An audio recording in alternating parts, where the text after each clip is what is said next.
So, hi folks, Kari Anderson talking to you from partly sunny and lots of snowy Tetonia, Idaho right now. I'm so happy that you are taking the time out of your day, because I know there's probably 17 hot things that you need to be working on right now, to talk about engaging donors virtually and actually making the ask, because so many questions have come in about, oh my heavens, should I be talking to donors right now about money? Isn't that insensitive? Well, we're going to demystify that and a whole other bag of tricks in a second. For those of you I haven't had the chance to meet, and there's a lot of you that I haven't on the call, just a couple quick pieces about me. I am officially now an Idahoan because we purchased a home in Tetonia in July last year, though I am a Montana native.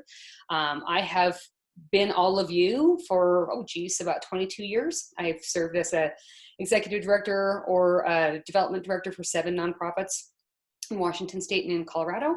I've worked for very large national nonprofits as well as very small startups. And for the last 5 years, I've owned a consulting company, which tagline is building up nonprofits from the inside out. And that probably isn't more relevant than it is on March 26th, 2020. So I always, and Evan knows this, I always refer to myself as staff because I have been you for so long. And just know, just out of the gate here, I just have so much empathy for the work that you guys are doing right now. I have availed myself to help in whatever way I possibly can. And so just consider this part one. You'll get at the end of the call a way to be able to get a hold of me, whether that's my cell or a special link to my calendar. I'm in this with you guys for the long haul. And so whatever I can do to make sure you have resources to be able to help navigate whatever our new normal might be, you've got me, and there's not a billable hour on that. So I just want to make sure you guys know you have support. So with regard to housekeeping, we've set up the webinar on purpose, most unfortunately, so I can't see you. I'm kind of like a cat with a laser pointer. If I can see you, I get distracted. And that's just really not a pretty look for all of us. So I can't see you, though you can see me, but I can see your hands pop up, right? And I can see the questions. So the way that this will work today is if you've got a question, hit me in the Q&A. After each of the subsets on this, I'll stop and I'll ask for more questions, and I'll answer the ones that are in the queue. And at the end of the webinar, I'll answer additional questions that come in. There are going to be times that I ask you to raise your hand on things, because that will give me a gauge as to how much time I should spend on a topic. So that's just kind of the lay of the land with regard to housekeeping. So here we go. First couple little pieces here, and this is where I get to see whether my tech is any better than it was yesterday. Let's go through the agenda and what that looks like. Here we go, me and tech, not such a good idea. So we're gonna do a quick reality check, and this is where I want you to be thinking of the following. How many of you are pretty significantly concerned about what the current state of affairs is going to do to individual giving? Now's the chance for you to raise your hand.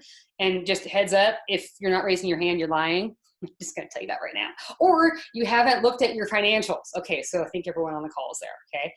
Don't worry, we have tools for you. Thank you all for playing along, right? Yeah, this is a biggie, right? And we don't know what the stock market's going to do. We don't know how people are going to reprioritize how they make decisions about philanthropy, right? We don't know any of that. But what we do know is that fund development best practices have not been flushed down the toilet, right? So that is a first grounding piece for us, is that how we have raised funds before is still going to work. We're just going to use a couple different tactics to do it, right? And they do involve humans. I just want to make sure that that's out there. We're going to also leave today with what you can do now, whether you have a direct acquisition program, whether you have annual giving, whether you have major gifts, whether you have capital projects going on, or whether you have a major gift program that you need to be able to steward in conjunction with planned giving. So those, that's how we're going to work through today. If there are additional pieces that we want to discuss, this is really your call, right? So you can throw it up into the, not literally, right? Figuratively throw it up into the Q&A, right? So we have to start here. Some of you might have been on the call yesterday. I'm going to beat this as long as we possibly can beat it. This is what I mean. Okay. So this is the order that we have to handle things in. For those of you who are the leaders in your office, I'm going to be talking to you right here, right? Because you're the bosses in the office. We have to take care of our people first, right? Sometimes you're the person because it's a staff of one, right? So self-care for me means mind, body, soul. I was just on a call with a client before I hopped in onto this today, and I will tell you, and Evan knows this because I've had to tell on myself a couple times. The last 3 years of my consulting practice, I've not been great with this, right? I'm a helper by nature. And I'm a fixer for sure. That's just what I do.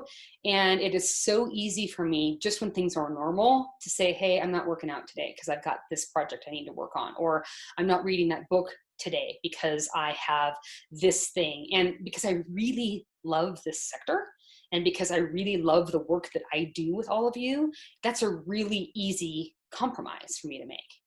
And I had to look myself in the mirror on March, let's see, I got home from my trip on March 13th when the world had started to implode. And so I had to look myself in the mirror on March 16th and say, hey, in order for me to be helpful for all y'all, I have to set some different boundaries for myself right now, right? Like I have to work out, I have to get outside, I need to do things that feed my soul. And in order for me not to gain 25 pounds during all of this and bake all the time, for me, that's reading, right? So self-care, this is a big deal.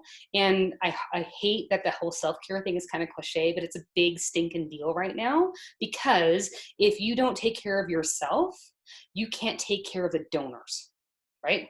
And so here's what I mean by taking care of donors. We actually have to start reaching out to them via phone, right? Remember that I don't have my phone here. It's plugged in another room so it doesn't distract me. But we actually have to pick up the phone and talk to our donors about how their health is, right? How their safety is, how their security is. This phone call isn't making an ask, right?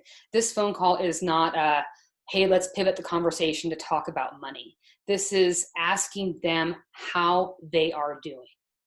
And when we have done that, we are in a better position to take care of our nonprofit organization, the spirit of your organization, which might feel kind of broken right now, right? The morale of your organization, we are all putting on a really, really, really good face right now.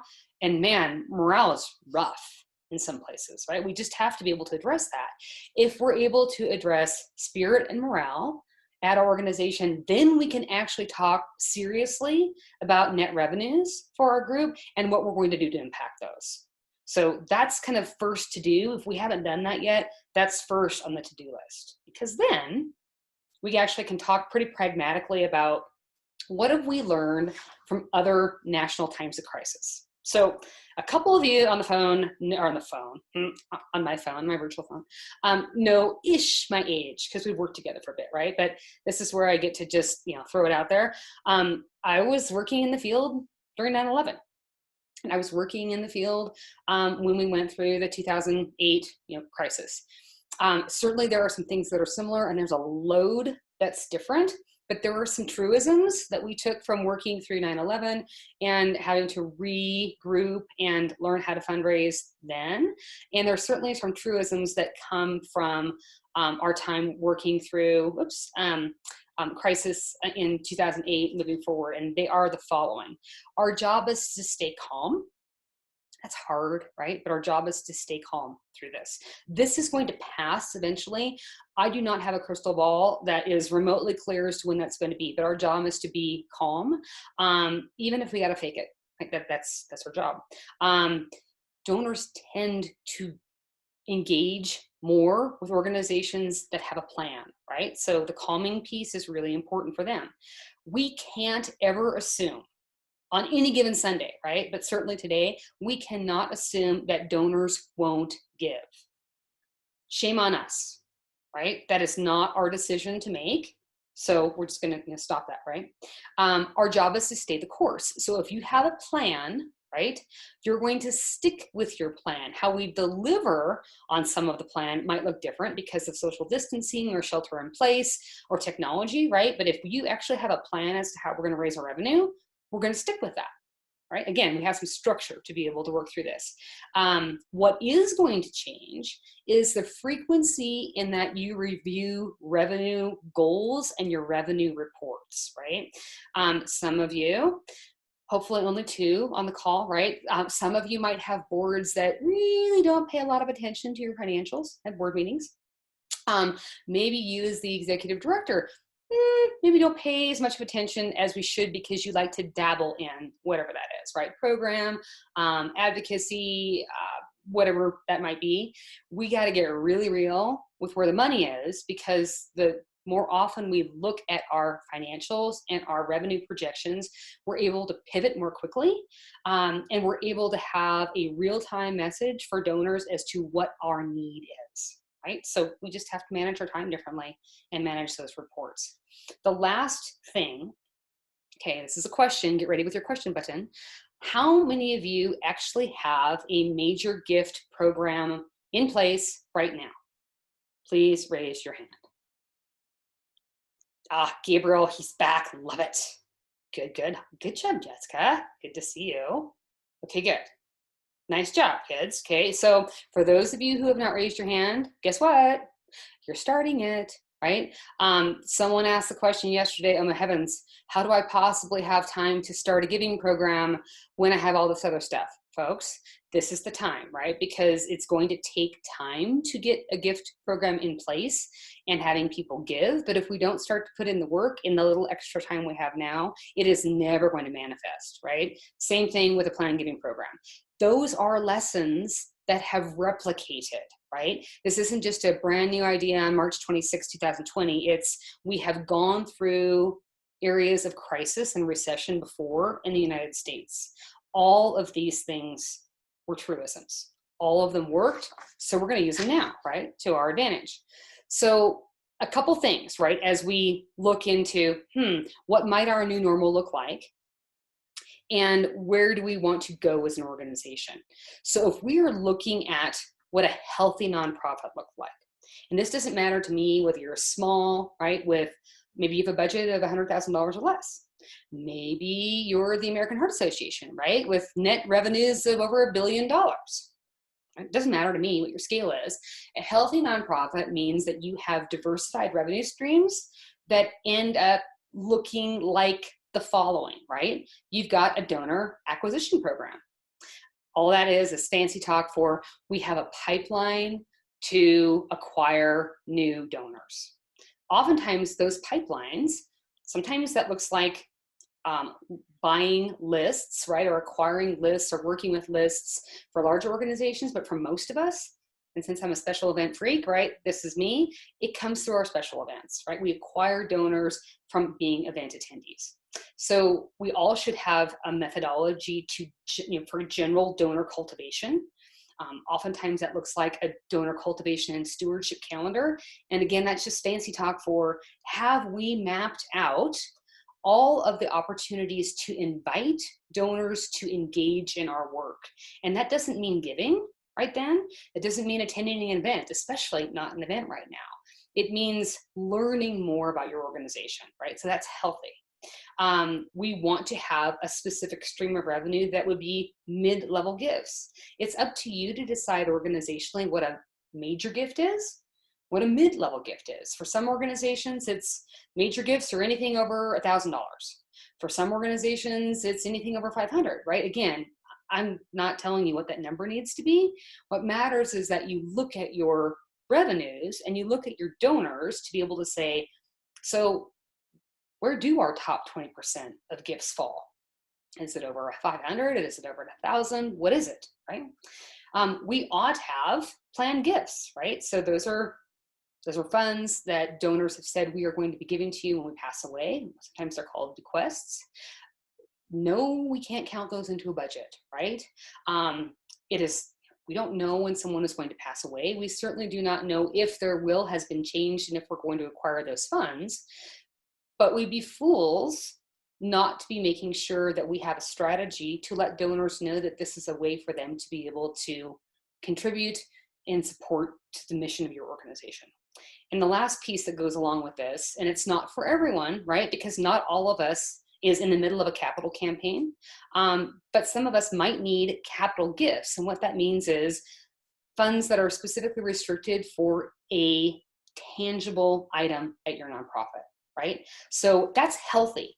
And there's been a myriad of nonprofits that have asked me over the last couple, 3 weeks, so what should we be doing with our time right now, right? Since our time looks different, part of the planning is we have to look at this to say when we are able to have some settling of the market, when we're able to have some settling of our lives, that we have some of these structures in place so you can actually start targeting and creating strategies for each of these.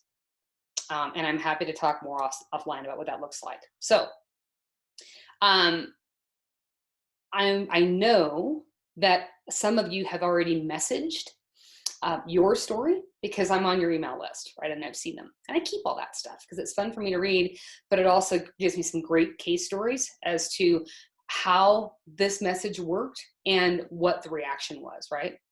So there's no doubt that all of you on the call have been impacted by this, right? I've been seeing the surveys that have been coming out from the 7 states that I work in, and what the impact looks like in terms of operations and program and staffing and, oh my heavens, our reserves, right? Like we all are impacted by this. But the story that you need to be able to tell, right, as we're getting ready to talk with donors, we've got to have a story that everyone's on board with, right? Board members all the way down through volunteers that are still engaged with you.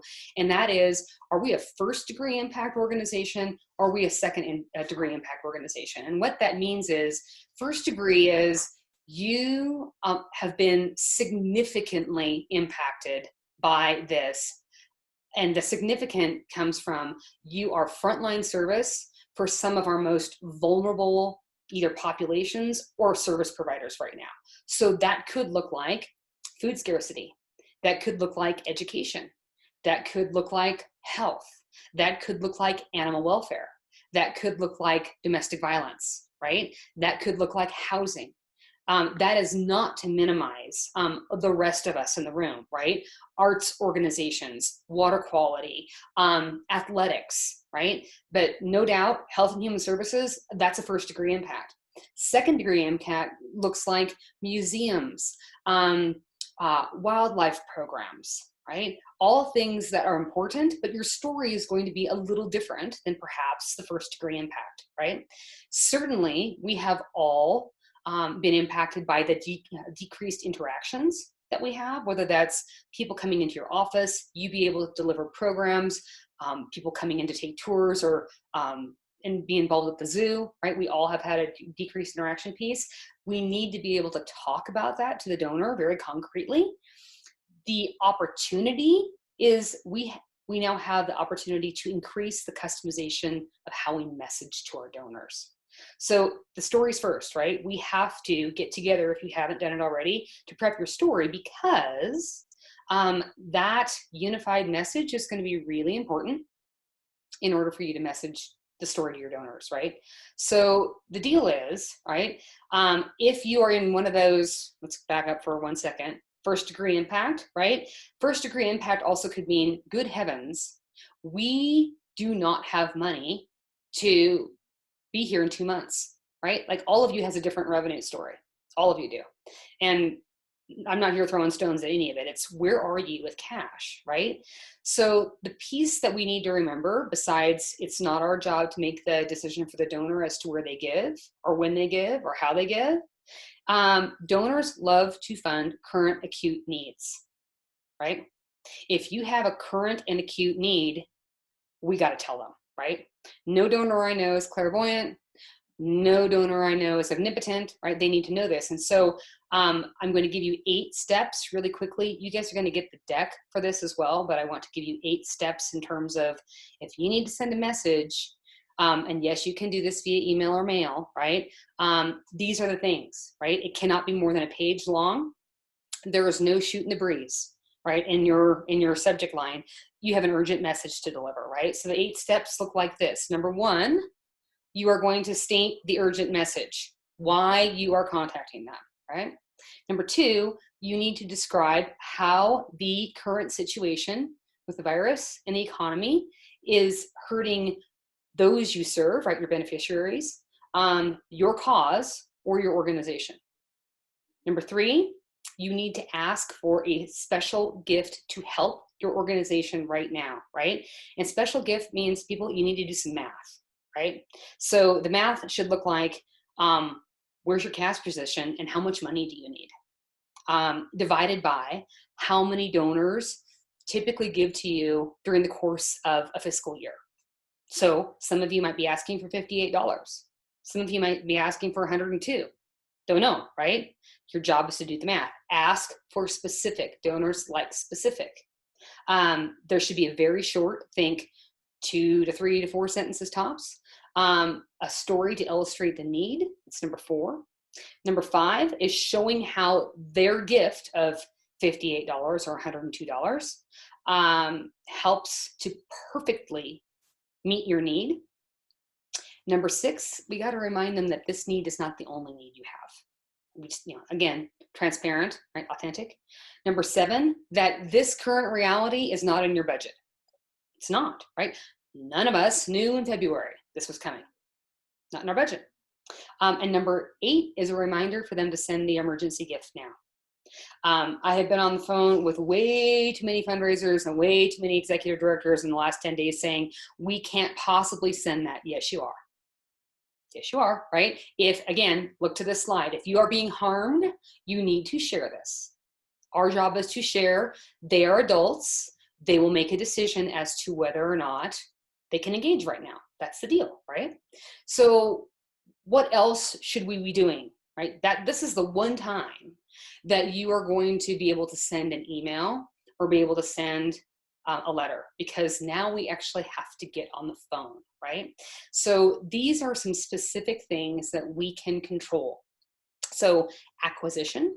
What I mean by that is I'm not having you go out and do what colleges and universities and hospital foundations and large organizations that actually have a donor acquisition department do, right? They have a budget, that's what they handle.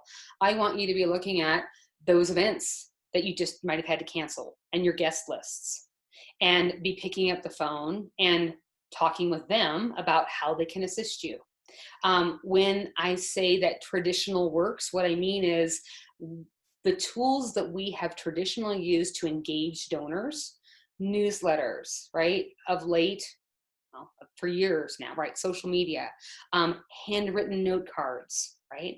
All of the pieces and parts that are part of best practice, donor acquisition and retention, those are still things we should do right now. And I'm guessing that a myriad of you have maybe some additional time on your hands because you're working at home, right?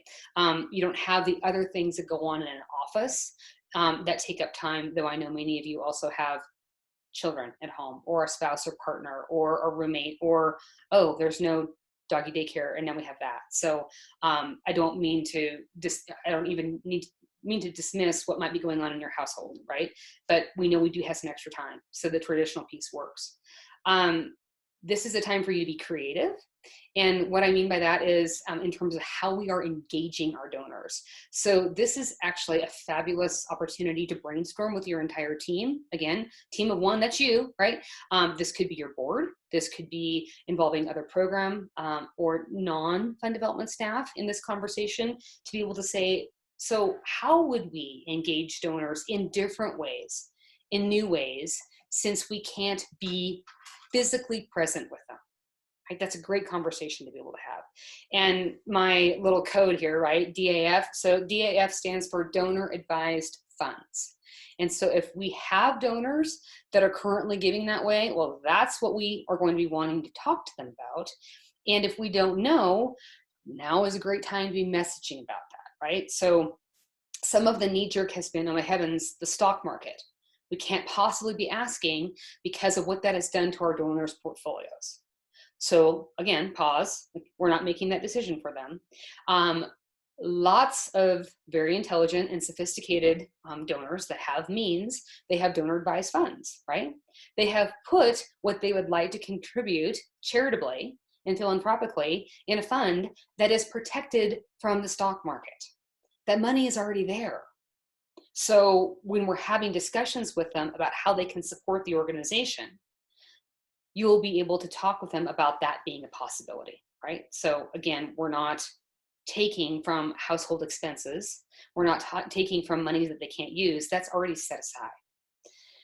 So this is where some of my wonderful fundraising folks get nervous, right? We need you to pick up the phone. So how many of you on the phone, here I am, right? Because I'm old. How many of you on the webinar have been working in this sector since the mid 90s? Please raise your fine little hands right now. I want to see whether there's anyone as old as me on the call. Yay, Rachel, winner. Okay, Rachel, I need to send you something. Okay, I'll figure that out. Anyway, so in the olden days, right? In the olden days, that's all we had, right? We could pick up the phone, but we also could make an in-person visit. And so what we have heard from lots of folks that are in your shoes right now is that people are actually answering their phone because it's a welcome distraction from what's going on in their life, right? Even if they don't answer the phone, our job is to be a good human. Again, think about back that hierarchy of needs. We need to be picking up the phone to ask how our donors are doing. And we also have to assume this is going to be our norm for a bit. And we can't just stop, right, for 2 weeks or 21 days or a month, right? Every state's different every day as to how we're going to do this. So our job is to communicate with donors, especially since we can't see them face to face. And phone is so much more authentic because we can actually hear inflection, right? You guys know the mess that sometimes happens with email and certainly with text, right? We take things the wrong way because some people write more directly than others. This is the time, right, to be on the phone because you can at least hear. And if not phone, right, if you know your people better, well, set up a Zoom call with them, right? Set up FaceTime or Skype or GoToMeeting or something where you can actually see their face. The biggie is we need to care for them just as much as we are caring for staff and for our volunteers. You still have critical needs, and it's the donor's place to decide how they're going to engage with you. With regard to the whole communication piece, this is your time to actually look at creating a plan if you haven't, or reviewing a plan if you have one for each of your larger donors. And for some of us, right, we refer to that as moves management. That might be a new term for some of you. All that means is for individuals who have invested in your organization and they've invested regularly and their gifts have ratcheted up, they may be within a major gift or a leadership gift category for your group, we ought to have a plan as to how we are taking care of that donor, right? When we are inviting them to things. And now what we're doing virtually with them, right? When we are actually going to make an ask, what the follow-up strategies are, right? Ideally, those are mapped out. Ideally, those are in your donor database, but now is the time to actually look at those and potentially freshen them. And the best way to start with that is actually picking up the phone to start a conversation, right? The same thing goes with your planned giving donors. We just don't not talk to them right now, right? They're donors of yours. They've just chosen to give at a different time in their lives. And so they should be communicated with just as anyone else who's giving a cash gift to your organization. Now, since we're taking a look at your donors, right, and your donor database, I have some interesting stats that I wanted to share with you that just came out. And boy, they're a little mind-blowing. I mean, and they shouldn't be, right? But we are so ingrained in some of how philanthropy has happened in the United States that it was really, I'll call it mind-bending to see this on paper, and frankly, this huge opportunity for us, right? So here are the stats. There are estimates that indicate that 2/3 of all wealth in the United States will be controlled by women by the year 2030. So in 10 years, 2/3 of the wealth is going to be controlled by women. Think about who's in your database right now. 73% of charitable donors currently are women. 73% of charitable donors in the world are women that are age 37 and older. Again, who's in your database that we should be looking at differently? Women are predicted to give more than 550 billion with a B to charities and philanthropic organizations in the next decade. So again, by 2030, $550 billion. Women give nearly twice as much as men in the United States. So as we are rethinking, and nowhere in there did I say give up on the guys, right? Nowhere did I say that. But as we're having to think about what our new norm may be, this isn't the time for tried and true. We certainly have best practices that we want to go ahead and continue to emulate and work through. But as we have to look at potentially some significant shaking up of how you do your fundraising work in your organization, we can't miss the opportunity to engage female philanthropists. So I would just be remiss if we didn't put that out there, right? Okay, so here's the deal with regard to what else could you or should you be doing right now with extra time? So quick raise hands. How many on the call? Brad Little said, hey, we're shut down, right? So how many on the call are actually working from home right now? Please raise your hand. Ding, ding, ding, winner, chicken dinner, right? Here we are. Okay, we're all at home. Excellent. Hello, folks. Welcome to my home office. Here I am too, okay? So how many of you have kind of figured out what a work schedule looks like for you right now? Raise your hand, and kind of is fine. Look at you, because you're good fundraisers, right? We're more organized than the average Joes and Joettes. Nice work. Okay, good. So because of the fact that you've organized your time, right? And your time could be, hey, I've got a cubicle to work in. I know my workout schedule looks like. I know what I need to do with self-care. I'm checking with my team at this point in time during the day. Here are some other pretty critical projects that we ought be working on now, so that when we, again, have defined, when do we get to go back to the office? When do we actually get to become engaged live and in person with our donors? What could we be doing now to better set the stage for them? So first is doing some research on donors. Quick show of hands, how many of you guys actually have donor databases or CRMs in your offices? This makes me feel much better. Yay, right? Okay, so some of you might have something that looks like foundation search, right? Or a donor prospecting tool that goes along with your CRM, right? Where you can send names out and they do some vetting for you. And for those of you that don't or haven't upgraded to that module, there's just, old school boots on the ground. Like, what do we know about our people? Where else are they giving? Where else are they engaged? These are fabulous questions for you to ask when you're calling your donors, right? And it's not to be bossy pants or to be inquisitive. It's, hey, Joe, right? It's Kari. I'm calling from, let's just pick Friends of the Teton River, right? So when we're calling on welfare checks and we're just calling to touch base with folks, you can ask them, again, based on your relationship, what does this look like in terms of how you're choosing to engage with philanthropies right now, right? And they're going to tell you, right? If you have a relationship with them, they're going to tell you. And you're not asking because you're trying to be Machiavellian and get in. You're asking because you care. But that's also going to give you an idea as to whom else they may support, right? And that's just important in terms of good knowledge from your donors. All right, next, you guys are getting good with your hands. So I want to see how many of us actually do this right now.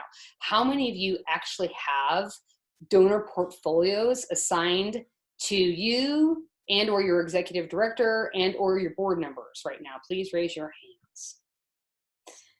Makes me happy. Okay, good. Yay, yay, and yay. Okay, so for those of you that don't, here's a couple different definitions, right? Donor portfolio is, again, fancy word for we have taken a look at all of our donors and we have made assignments to particular people as to who is going to take care of these donors, right? Taking care means that they are regularly interacted with. Taking care means that this person eventually will be the solicitor, right? Or the asker for the gift.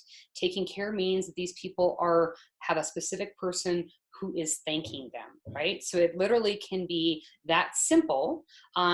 as we get more sophisticated in this work, it's every single person who is in a portfolio has a plan, right? There is actually a plan that goes along with when I'm going to be talking to Joe about this subject, when I have sent an email, when they have been invited to, when they have participated in, when they have been engaged, what we're going to ask them for and when, right? So that's a donor portfolio.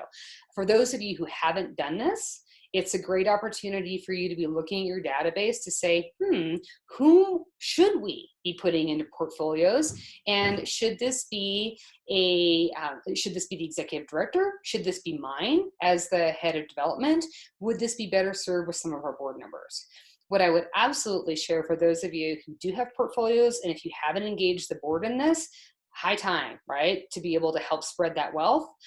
For those of you who have boards that are less enamored with fundraising, actually having portfolios where their responsibility is just the cultivation of the donor and the thanking of the donor positions you much better as a fundraising professional to actually ask and close when that time happens, right?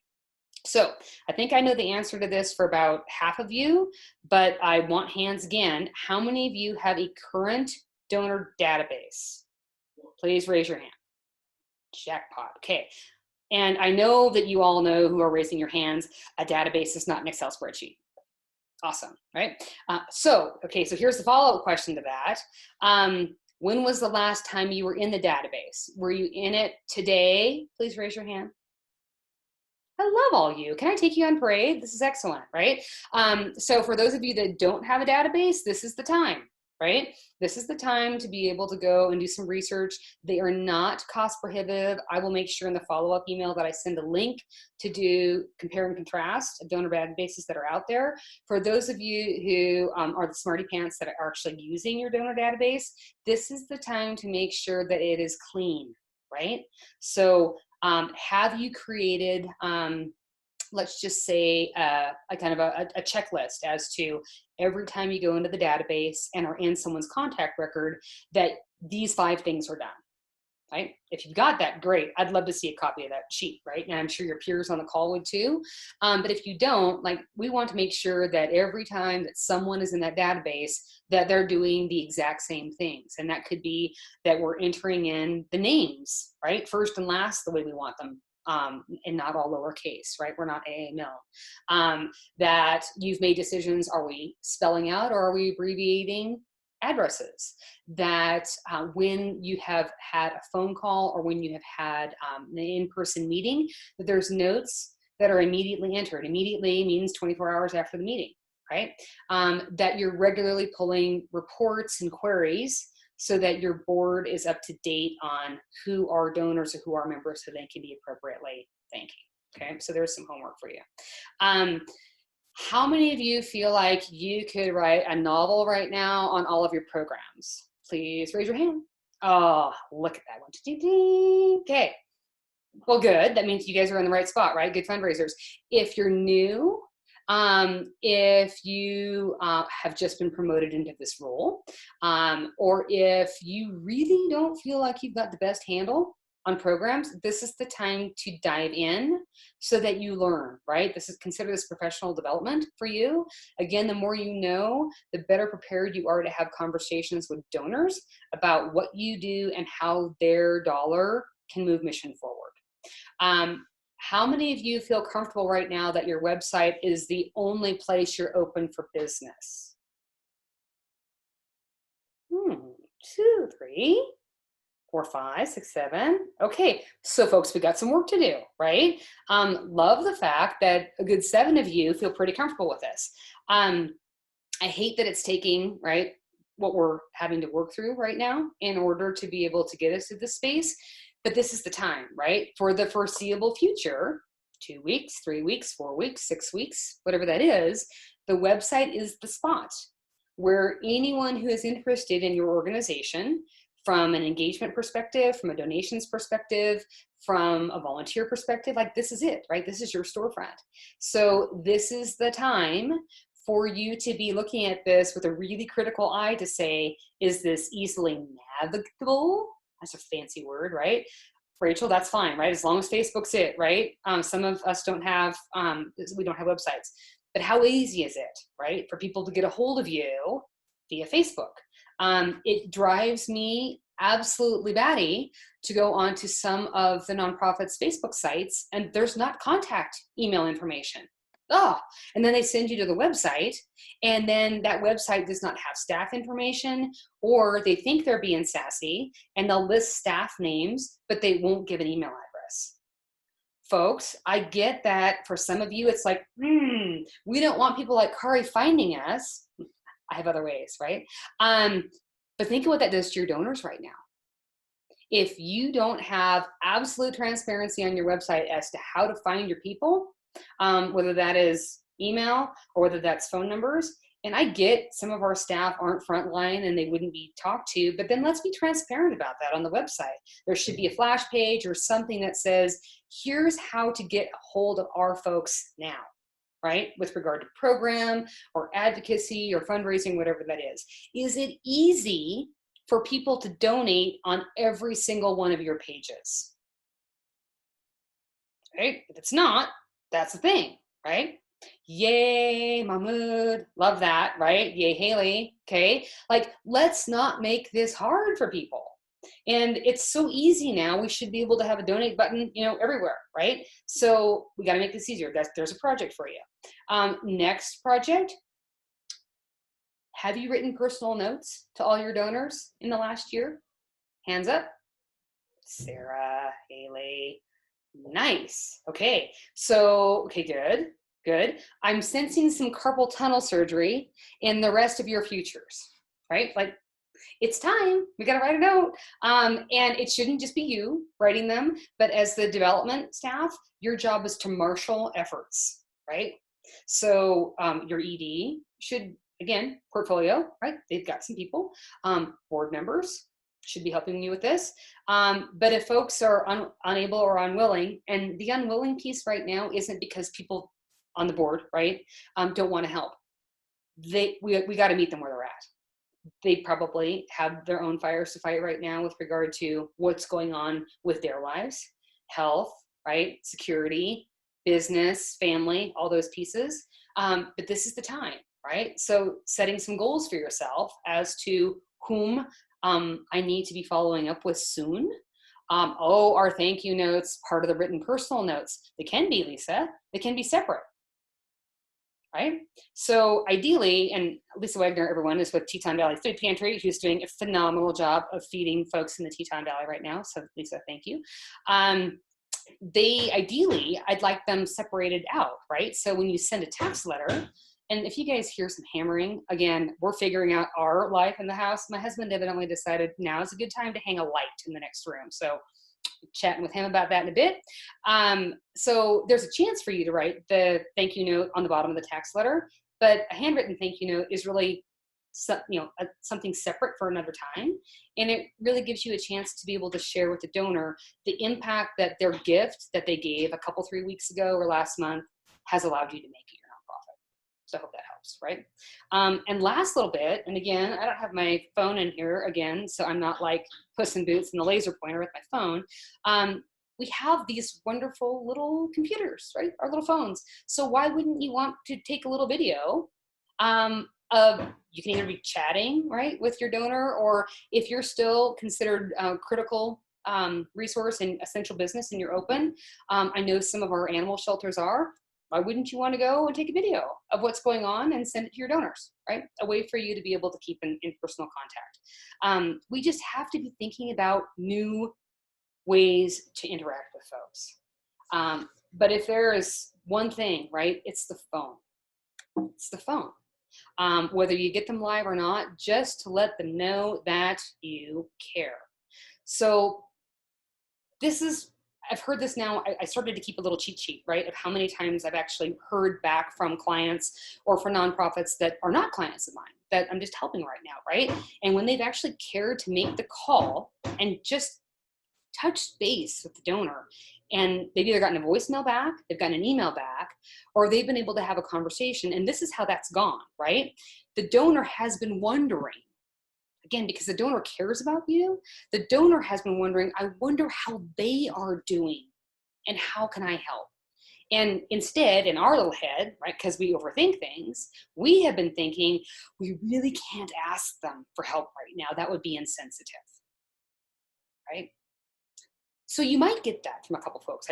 Fair warning, right? Like, this has happened. So I had a nonprofit in Spokane who has been significantly financially impacted by this. They're a youth athletics organization. They are a huge events center, right? So they don't get rental revenues right now for tournaments, and whether it's, I think they had volleyball, lacrosse, and soccer that were supposed to come in for state championships. And they also have all these after school programs. They significantly hit, right? No programs, kids not there, right? The whole shebang. And so they crafted an emergency appeal to send out. And their executive director was nervous about sending this, right? Because Phil didn't want to be perceived as being insensitive. And we were so careful, right, how we worded that, knowing that we can't be all things to all people. And so he hit send.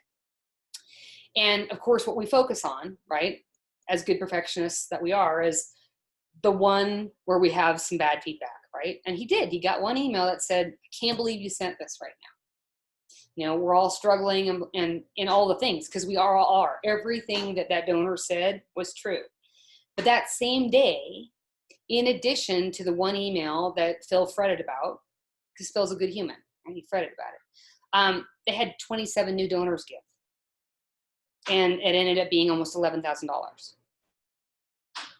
So again, we have to be good people right now, right? Got to be good people always, now more than ever, but you've got to let these folks decide. So a couple little pieces of like action items for you, and then I'm going to go into some questions, right? So this is what I want you to be thinking about. You guys are already ahead of the game. Those of you that kind of have a set work schedule and have kind of figured out how I'm going to spend my day or my week, what I should be working on. I want you to set some goals, and you get to, if you have a number in your head, I want you to share it in the Q&A. I want you to be thinking about how many contacts can you make a day or per week? And you don't have to answer that right now. I want you to be doing some thinking about what does that look like, right? On the project list of things that I suggested that you might need to work on or not, how many of these could you actually complete by the end of April, right? Because my sense is, right, that we're going to know some things by the close of business tomorrow that we didn't know by last Friday, right? We're going to know things by the first week in April that we didn't know now. There's going to be some settling into what we have to consider normal for the foreseeable future. I guess by the end of April. And again, I don't know what that is, but if you've got things that need to be worked on while you're sequestered, if you will, then this is it. And so I'd like you to set some goals for yourself, because it's going to put you on a different trajectory. And the deal is, it needs to be a mix of donor interaction and project work. So for a couple of you that are on the call with me right now, and you're clients of mine, you know that an example that I'm fond of giving, I think, first of all, because it was scarring for me when I was in the field, but it's certainly been absolutely pivotal in terms of how I fundraised and how I stewarded donors. And certainly, I believe I wouldn't be able to consult today if I didn't have this as a scarring experience. So when I was at the American Heart Association, and this is still a best practice of theirs, again, when the world was normal and we could interact with folks, we were required to have 20 face-to-face visits with people a week, right? And when I first got there and I heard this number, I'm not exactly going to share with you today what I said in my head, right? Because that's a little salty. But I freaked out. Like, well, how are you supposed to do this? And I was living in Tacoma, Washington at the time. And then I moved to Denver, and it was the same deal. But that number was still the number, whether we had staff in Helena, right? Or whether we had staff in smaller markets. You just didn't have that many people in town that were supporters, but we had people that we could reach via phone. I am not telling you that 20 is your number, right? I want you to think about what is your number in order for you to be able to be reaching out to all of your donors. right? So figure out your donors, figure out who you need to be talking with, and then do some division, right? Ideally, you would be deploying your executive director if you're the development staff person. If you're the exec, right, you'd be deploying board to help you here. This is a big deal. And this isn't a piece that's going to go away after we settle into new normal, right? This is a piece that ought to be part of how we do business. And when I say people, right, nowhere in here did I say that it's 20 donors, right? It's, are we having contact with people? Your job right now is to touch your donors first, right? To reach out and make sure they're okay. But as we move into new norm, when we're actually engaging with people on the phone, I'm going to guess there's volunteers that could use a conversation with you. I'm going to guess there's some board members that could use a conversation. There's probably corporate partners. There's probably community funders, right? There's others in the community that could stand to have a conversation with you that has nothing to do with money, so that eventually the conversation can be about money. So right now I'm looking at watch. Okay, so it's 1:50. So I've got about 10 minutes to be able to answer questions as we get ready to wrap up. Some of you might be thinking about signing off right now, so I want to give you this slide as you get going. This is how you find me, right? So right now I told you I'm in Teutonia. Eventually I'll wander back up to Coeur d'Alene. You know, when I can, you know, move around again. I am always available via that lovely number on the website. I'm always available via my website and via email. And at close of session today, I will be sending you the PDF of this deck. Evan will be putting the webinar on the website, and I will be sending you a link to my calendar. That link is free, right? And you can use it as many times as you need to for anything, right? Whether it's fundraising, anything else that's going on in your shop. If I can help you just by being a listening source for you, if you need to vent about something, right, in Cone of Silence, if you need help working through a strategy, right, you'll use that link. So hit me with questions, right? Right now is the time to talk about, well, what do you need help with regard to fundraising and how to be engaging virtually with donors right now? So if you've got questions, hit me in the Q&A. I'm happy to answer them live. I'll stay on for like, I don't know, a couple of minutes. If I don't see anything, then I'm going to go ahead and sign off. So again, this is the time. We had lots of questions yesterday with regard to special events, but you guys are pros. Oh, hi, Jessica, how are you? You guys are pros at this, and so you might not have a ton of questions, or you're being shy and want to hit me offline, and that's just fine. So going once, going twice. Okay. Oh, well, thank you, Haley. Okay, Jessica, what's your question? I'm seeing my question is, where is it? You got to keep typing, Jessica. Oh, sorry, slow typer. It's okay. She's probably, you know, multitasking, right? Coffee one hand, typing in the other, which is what I should be doing. So here we go. Should we call, this is a great question, should we call major donors now and only ask them how they're doing? Yes. Right now, first thing we got to do is ask them how they're doing. That's it, right? Let's get that through the list. Thank you, Lisa, for the question. You are then going to be looping back around with them after you guys have run numbers. And Lisa, I think you guys have already run numbers, right? But I want you to run again because then you're going to be able to loop back around with specific donors based on how those conversations go to make a specific ask, right? The deal about needing to reach out first is you're going to find out some things where it's like they'll tell you in the conversation how good or how bad things are right now.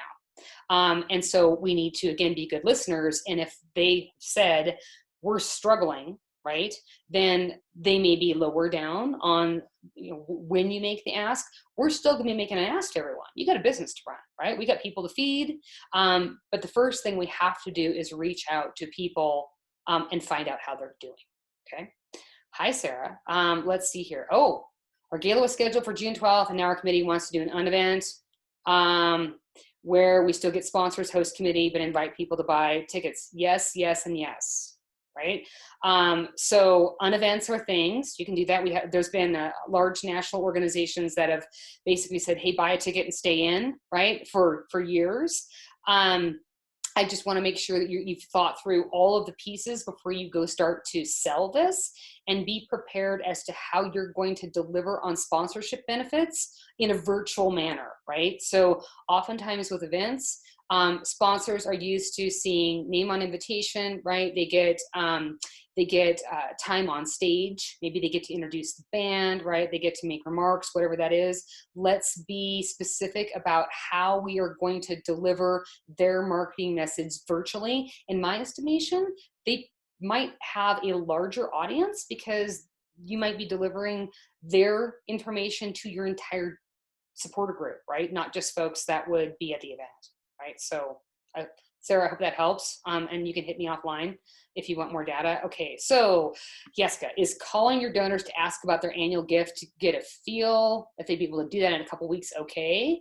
Also, if they say, I don't know, do I ask them to consider a smaller gift? Okay, so two good questions. I think that yes, ask and calling to get a temperature from your donors is great, right? Because we'd be doing that anyway towards the close of the fiscal year if we hadn't seen anything, right? This is where you get to put on Kevlar, right? You're going to have some folks that don't answer. You're going to have some folks that might get testy, and you're going to have some folks that say, this is great, let's talk about that, right? So again, our job is to reach out to the donor.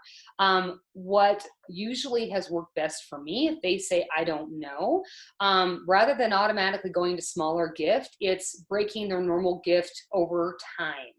Right? So maybe if they are like, maybe you're used to getting $1,000 from them in April. Well, maybe they can't give it all in April, but could they give it in like 4 payments of $250 between now and the end of your fiscal year? Right? Like, I don't want you to automatically go to the lower gift piece. It's offer them the opportunity to be able to spread it out. They're going to be the ones that counter and say, hey, I may have to lessen the amount I contribute philanthropically to you this year. So I hope that helps. If not, you know how to find me, right? Okay, let's see. We have a larger fundraising event in the summer. Boards considering reduction of size of event to 1 day. For planning, what contingencies? We've not yet reached out to donors nor decided. So yay that the event is still on. That's great, right? I would start planning now for a what if we can't be there in person, right? Just so much better to have a plan B in your pocket, and you don't necessarily need to talk about plan B with those donors right now, right? I mean, having some sort of normalcy is so important right now. But planning for a contingency, like what would happen if you can't be there in person, and then not having to use that plan is just so much better than you having to make a knee-jerk decision on what that might be at the last minute. So that I'm recommending that to everyone, right? And as you get closer, so since we're in Idaho, and some of you on the call are not in Idaho, but since we're in Idaho, like we're on lockdown for 21 days, we'll have a better idea, like, mid-April, what summer might look like. In some of your states, you might have a different idea in May, but just planning for contingencies in terms of, are we going to still have the event or not? Are we going to do virtual or not? Or what would we do to recoup those funds, just to have a plan, right? A plan gives you some sort of control. And you are welcome to find me offline to talk further about that. Okay. Sue, second degree nonprofit, how do you message when there are so many first degrees out there? So honesty is best policy, right? You would call that out in whatever communications you're sending, and that, hey, we're, you have been impacted, right? You don't have people coming to the nonprofit, right? Whether it's the historical society or the zoo or the art museum or whatever, and that is impacting you by X, Y, and Z. Nowhere in any of this are we diminishing the need for what you do in the community, right? And so this isn't about downplaying your worth or downplaying your need. You still need to send that because you have donors that care about you. Again, let them make the decision, okay? So, and so we can talk about that offline if you want.